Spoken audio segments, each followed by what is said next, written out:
Everyone எல்லாருக்கும் வணக்கம். நான் Lavanya. Welcome to moms wish Tamil. So இன்றைக்கி சேனலில் நீங்கள் பார்க்க போகிறது ஒரு சூப்பரான டெசர்ட் தான்.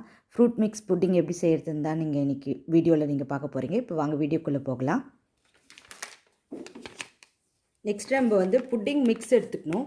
இந்த மாதிரி புட்டிங் மிக்ஸ் வந்து ஃப்ளேவர்ட் வெனிலா ஃப்ளேவர்டோட எல்லா ஆன்லைன் ஷாப் டிபார்ட்மெண்டல் ஸ்டோர்லேயும் கிடைக்கிது. நீங்கள் புட்டிங் மிக்ஸ்ன்னு கேட்டால் கொடுப்பாங்க. ஸோ நான் வந்து வெனிலா ஃப்ளேவர் எடுத்திருக்கேன். உங்களுக்கு ஃப்ளேவர்டு இல்லாமல் நீங்கள் வாங்கினீங்கன்னா நீங்கள் வந்து வெனிலா எசன்ஸ் அப்படின்னா வெனிலா ஃப்ளேவர் சுகர் ஆட் பண்ணணும். ஸோ நீங்கள் பிராண்டுக்கு ஏற்ற மாதிரி ஒரு பிராண்டுக்கு பின்னாடியும் இன்ஸ்ட்ரக்ஷன் வந்து கொடுத்துருப்பாங்க. அந்த இன்ஸ்ட்ரக்ஷனையும் நீங்கள் ஃபாலோ பண்ணலாம். இப்போ நான் வந்து 37 கிராம் புட்டிங் மிக்ஸை வந்து 500 ml மில்க்குக்கு எடுக்க போகிறேன். நீங்கள் 37 to ஒரு 40 கிராம் புட்டிங் மிக்ஸை வந்து நீங்கள் ஒரு 500 ml மில்க்குக்கு வந்து நீங்கள் யூஸ் பண்ணலாம். 6 லிட்டர் பாலுக்கு. இப்போ நீங்கள் 1 லிட்டர் குவான்டிட்டி அதிகமான இது அப்படியே நீங்கள் டபுள் ஆக்கிக்கணும். பிராண்டுக்கு ஏற்ற மாதிரி சிலர் பின்னாடி இன்ஸ்ட்ரக்ஷனும் மாறி இருக்கும். நீங்கள் நான் சொல்கிற பிராண்டில் முக்கால்வாசி இதே மாதிரி சேமாக தான் இருக்கும். இன்கேஸ் மாறி இருந்தால் நீங்கள் எதுக்கோ பின்னாடி வந்து இன்ஸ்ட்ரக்ஷனை செக் பண்ணிக்கோங்க. புட்டிங் மிக்ஸுன்னு கேட்டால் தருவாங்க. நான் வந்து 500 கிராம் மில்கில் தான் செய்ய போகிறேன். ஸோ அதுக்கு வந்து நான் இந்த 37 கிராம் மிக்ஸை வந்து எடுத்துக்கிறேன். அதில் பால் ஆட் பண்ணி கட்டி இல்லாமல் கலந்துக்கோங்க.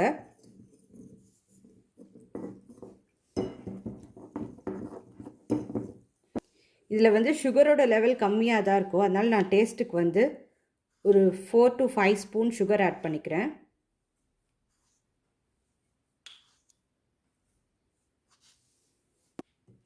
இப்போ நல்லா மிக்ஸ் பண்ணிக்கோங்க எல்லாத்தையும். ஸோ இது ஓரமாக இருக்கட்டும்.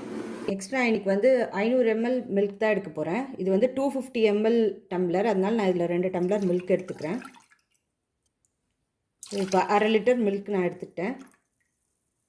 நம்ம இதை சூடு பண்ண போகிறோம். இப்போ பால் வந்து ஸ்டவ்வில் வச்சு கொஞ்சம் சூடாகட்டும். பால் கொஞ்சம் சூடானதுக்கப்புறம் தான் நம்ம வந்து அந்த புட்டிங் மிக்ஸை வந்து ஆட் பண்ண போகிறோம். இப்போ பாருங்கள், பால் நல்லா கொதிச்சிடுச்சு. இப்போ ஸ்டவ்வை ஆஃப் பண்ணிவிட்டு நகர்த்தி வச்சுடுங்க. அப்புறமா நீங்கள் என்ன பண்ணுங்கள், நம்ம மிக்ஸ் பண்ணி வச்சுருக்க இந்த புட்டிங் மிக்ஸை வந்து இதில் ஆட் பண்ணிக்கோங்க. இதில் ஆட் பண்ணி இப்போ நல்லா கலக்கிக்கோங்க, ஸ்டிர் பண்ணிக்கோங்க. அந்த சூட்லேயே அது நல்லா கட்டியாக ஆரம்பிக்கும். நல்லா ஒரு கலர்ந்த உடனே நீங்கள் என்ன பண்ணுங்கள், அப்புறமா மறுபடியும் இதை வந்து ஸ்டவ்வுக்கு கொண்டு வந்து கலந்துக்கிட்டே இருங்க. ஸ்டவ்வுக்கு கொண்டு வந்து இது 1 மினிட் கலந்தால் போதும். மோர் தென் 1 மினிட் நீங்கள் கலக்கணுன்ற அவசியம் இல்லை. 1 மினிட்லேயே உங்களுக்கு கரெக்ட் கன்சிஸ்டன்சி வந்துடும். 1 மினிட்க்கு அப்புறம் நீங்கள் ஸ்டவ்வை ஆஃப் பண்ணிவிட்டு அதை ஆற வச்சுடுங்க. ஃப்ரூட் மிக்ஸ் புட்டிங் செய்கிறதுக்கு நம்ம வந்து மிக்ஸ்டாக ஃப்ரூட்ஸ் எடுத்துக்கலாம். நான் வந்து கொஞ்சமாக க்ரீன் கிரேப்ஸு, கொஞ்சம் ப்ளூபெர்ரிஸ், அப்புறம் ஒரு 3 ஸ்ட்ராபெரி, 2 கிவி. இதில் நான் ஆஃப் பனானா தான் யூஸ் பண்ண போகிறேன். ஏன்னா ஃபுல்லாக யூஸ் பண்ணால் ரொம்ப ஃப்ரூட்ஸ் ஆகிடும். இதில் ஆஃப் பனானா தான் நான் யூஸ் பண்ண போகிறேன். ஸோ நீங்கள் உங்ககிட்ட என்ன ஃப்ரூட்ஸ் இருக்கோ நீங்கள் வந்து அதை எடுத்துக்கலாம். ஃப்ரூட்ஸை இந்த மாதிரி கட் பண்ணி எடுத்துக்கோங்க. இப்போ நம்ம வந்து புட்டிங்கை செட் பண்ணிடலாம். ஸோ நான் வந்து இன்றைக்கி உங்களுக்கு நார்மலாக எப்பயுமே புட்டிங்லாம் நீங்கள் பார்த்தீங்கன்னா பண்ட் பேனில் பண்ணால் தான் நல்லாயிருக்கும். ஸோ பண்ட் பேன் வந்து எல்லோரும் நார்மல் கேக் பேன் தான் நம்ம வச்சுருப்போம் காமன்லி. ஸோ அதனால் நான் இன்றைக்கி என்ன யூஸ் பண்ண போகிறேன்னா பண்ட் பேன் மாதிரி சும்மா நம்ம இது வந்து ட்ரையல் அண்ட் எரர் தான். ஜஸ்ட்டு இந்த மாதிரி நடுவில் அந்த ஹோல் தானே நம்மளுக்கு தேவை. அதனால நான் இந்த மாதிரி ஃபிக்ஸ் பண்ணி பார்க்கலான் இருக்கேன். ஜஸ்ட்டு ஒரு பவுல் எடுத்திருக்கேன். அந்த பவுலில் வந்து நான் வந்து நீங்கள் டம்ளரோ கிளாஸோ எது இருந்தாலும் அதுக்கு நடுவில் இப்படி வச்சுக்கோங்க. அந்த நடுவில் ஒரு ஹோல் வரும். ஸோ அப்போ அழகாக இருக்கும். இப்போ நம்ம வெட்டி வச்சுருக்க ஃப்ரூட்ஸை வந்து இதில் ஸ்ப்ரெட் பண்ணிக்கோங்க. எல்லா ஃப்ரூட்ஸும் கலந்த மாதிரி போடுங்க. அப்போ தான் கலர்ஃபுல்லாக இருக்கும். ஸோ நான் மீதி இருக்கிறத கொஞ்சம் வந்து இந்த நார்மல் கப்லேயும் போடுறேன். இப்போ ஆறின புட்டிங் மிக்ஸை வந்து இதில் நல்லா ஸ்ப்ரெட் பண்ணி விட்டுருங்க. இப்போ பாருங்கள், நம்ம ரெண்டுத்தையுமே வந்து செட் பண்ணிட்டோம். கொட்டி நல்லா ஸ்ப்ரெட் பண்ணி வச்சாச்சு.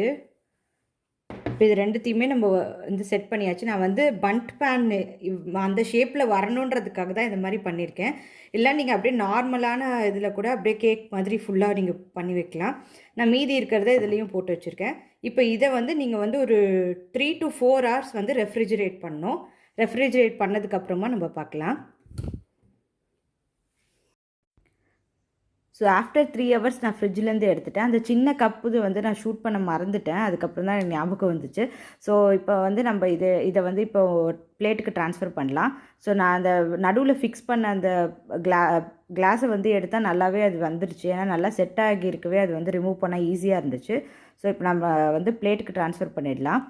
எனக்கு வந்து இந்த ஷேப்பில் வேணும் அப்படின்றதுக்காக தான் சும்மா ஒரு ட்ரை பண்ணி பார்க்கலான்னு சொல்லிட்டு தான் நான் இப்படி பண்ணேன்.